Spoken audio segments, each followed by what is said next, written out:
You ever look at your credit card statement and think, I'll deal with this next month? And then next month comes and you think the exact same thing? Maybe you're making the minimum payments. Maybe you're even paying a bit extra when you can. But deep down, you know the balance isn't really shrinking, not in any meaningful way. And honestly, there's this weird comfort in that denial, right? Because acknowledging the full weight of it means having to actually do something about it, change something fundamental. My name is Synth, and I spend way too much time thinking about money, global economics, and why entire countries sometimes behave exactly like that person avoiding their credit card statement. And right now, there's a situation unfolding in Japan that most Americans have absolutely no idea is coming for them. And I don't mean that in some distant, abstract way. I mean it could reshape your retirement, your job market, the value of your savings, and the global financial system as you know it, possibly within the next few years. Because here's the thing nobody's really talking about. Japan isn't just another country with a debt problem. Japan is the third largest economy in the world, one of America's most critical allies, and it's been running an economic experiment for the past 30 decades that's about to reach its conclusion. And that conclusion? It's not looking good. What happens when the world's most indebted developed nation, a country that makes the U.S. debt situation look almost responsible by comparison, finally hits the wall? What happens when the financial engineering tricks they've used to keep the whole thing afloat just stop working? You're about to understand something that most economists won't say out loud in public, something that could fundamentally change how you think about the next decade of your financial life. So let's start with the raw numbers, because honestly, they're almost too absurd to believe. Japan's government debt is sitting at around 264% of GDP. Just let that sink in for a second. For every dollar, or yen, I guess, that the Japanese economy produces in a year, the government owes $2.64. The United States, which everyone loves to panic about, is at roughly 123% of GDP. Greece, which literally had a debt crisis that nearly destroyed the European Union, peaked at about 180%. Japan is in another stratosphere entirely.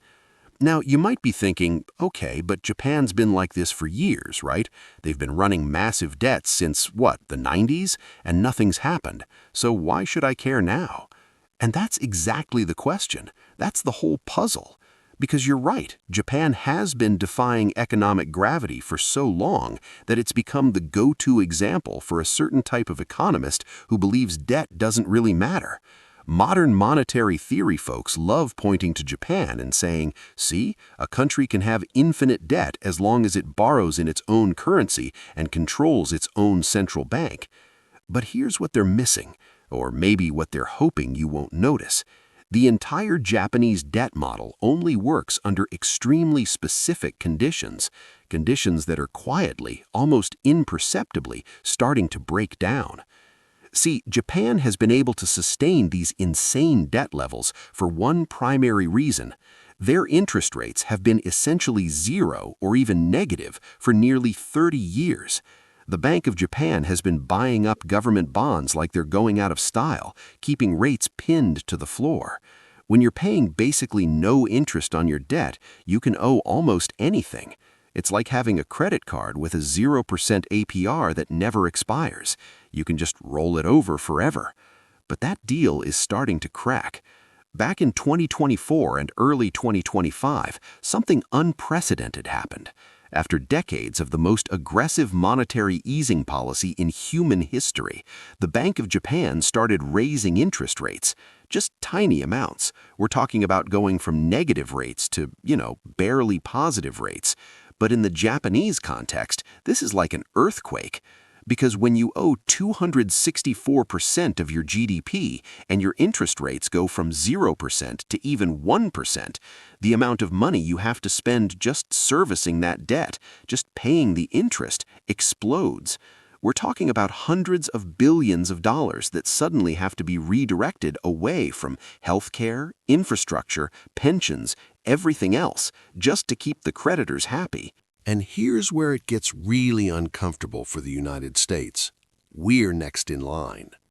Let me paint you a picture of what Japan's demographic reality looks like, because this is where the whole thing starts to unravel, and it's a future that America is walking straight into. Japan has the oldest population on Earth. I mean, we're talking about a country where adult diapers outsell baby diapers, where entire rural towns have been abandoned because there's just nobody left under the age of 70. The median age in Japan is almost 49 years old. In the US, it's about 38 and rising fast. Now, why does this matter for debt? Because the entire social contract of a modern welfare state is built on a simple assumption. You have a large base of young working people paying taxes to support a smaller group of retirees. It's a pyramid. And in Japan, that pyramid has completely inverted. You've got fewer and fewer workers supporting more and more retirees, which means tax revenues are stagnating, while spending on pensions and healthcare is skyrocketing. And when you're already drowning in debt, this creates what economists call a death spiral. You need to borrow more to cover the gap, which increases your debt, which increases your interest payments, which means you need to borrow even more. And the US?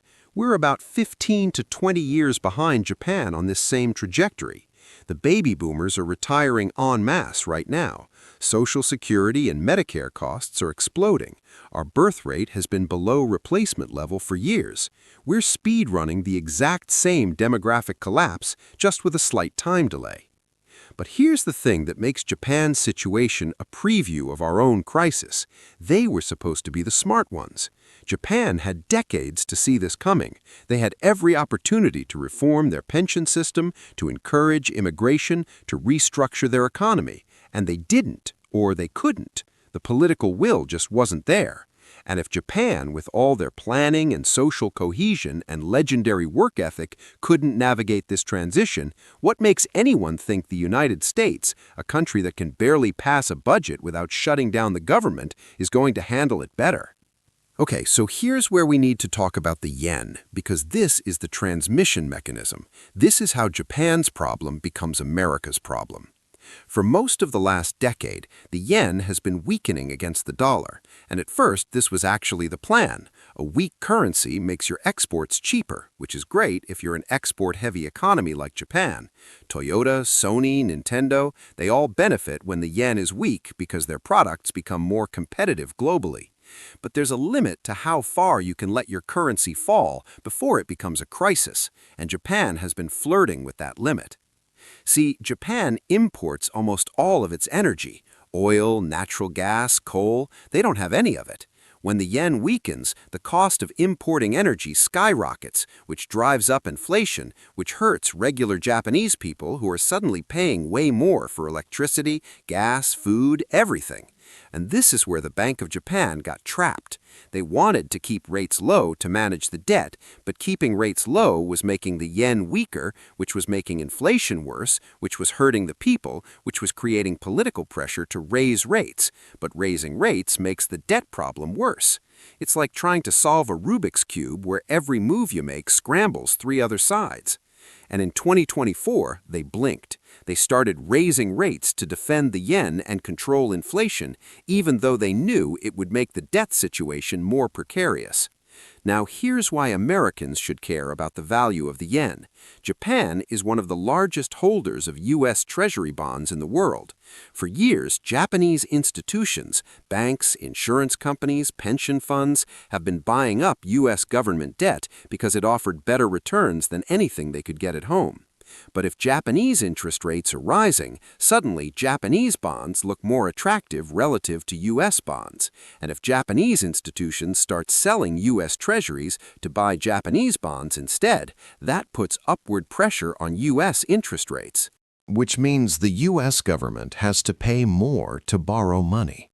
Which means our debt gets more expensive to service. Which means we have less money for everything else.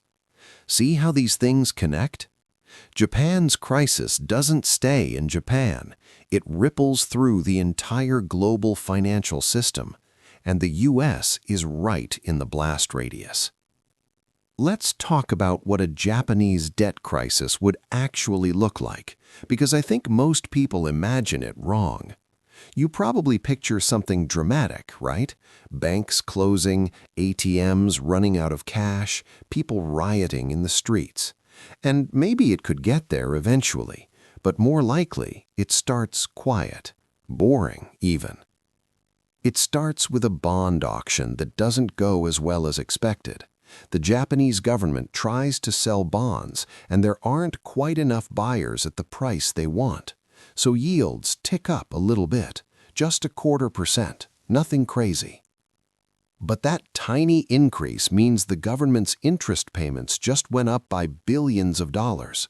So they need to issue more bonds next month to cover the shortfall. And maybe that auction goes even worse, and yields tick up again. And suddenly you're in a feedback loop where rising yields make the debt problem worse, which requires more borrowing, which pushes yields even higher.